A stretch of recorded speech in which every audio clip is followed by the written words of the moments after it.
در پاکستان هزاران پیروی مخالفین به راهپیمایی در شهر اسلام آباد که 2 روز این جانب ادامه دارد همراه شدند. اعتراضگران میگویند که گردیهمایی آنها تا برکناری سروزیر نواز شریف ادامه میکند. رهبران اعتراض سابق ستاره کریکت عمران خان و پیشوای اسلامی طاهر القدری نواز شریف را با تقلب در انتخابات سال 2013 هم که او را سر قدرت آورده است متهم میکنند. در شهر بانوی پاکستان باشد مسابقه گوشتی عنعنوی کبدی برگزار شد. منصبداران پاکستانی میگویند همزمان با آن تا 18 اوگوست چند مسابقه دیگری ورزشی هم دایر می شود تا مردمی به خانه و جای مانده شمال وزیرستان امکان تماشای آن را داشته باشند.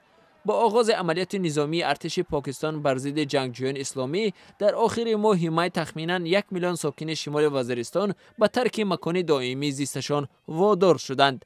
اکثر فراریان فعلا در شهر بانو به سر میبرند. در شهر آستانه یک چند زن برای آخرین بار کوشش کردند که از تخریب خانه‌هایشان جلوگیری کنند. پلیس شماری از آنها را بازداشت نمود و تاکید کرد که آنها در مقابل خانه‌هایشان جبرانی مناسب دسترس نمودند. مقامات منزل یکی از اعتراضگران روز جمعه را ویران نموده ابراز داشتند که زمین آن برای نیازمندی‌های دولت ضرور است. چند پیش یک گروهی زنان گرسنه‌نشینی اعلان کرده بودند ولی حکومت این عملشان را نادیده گرفته خانه‌های آنها را مصادره کرد. در گرجستان مقامات ترمیم مجسمه ایلیا چاوچاوادزه را شروع کردند. بسیاری ها او را معمار هویت معاصر گرجی مینامند.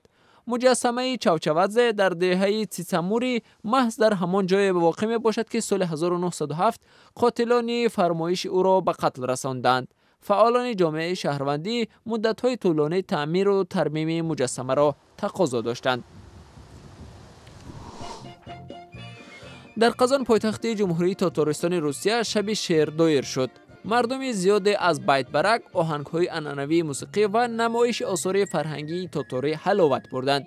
در این جمع آمد ترک‌های مقیم تاتارستان هم با نمایش شعر و آهنگ‌های ترکی توجه مهمانان را جلب کردند.